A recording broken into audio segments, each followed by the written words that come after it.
सुने वाले मित्र, आप लोग तो जानकार हैं, दुल्हन परेशान बा तो रोवे कोई नहीं समझावे, और आपन दुख कैसे राम बतावे।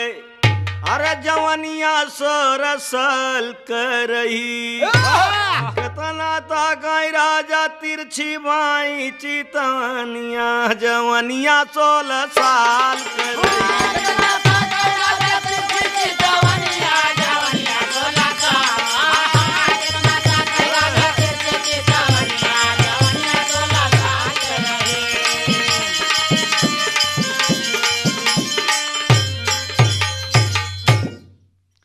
सुने वाले मित्र,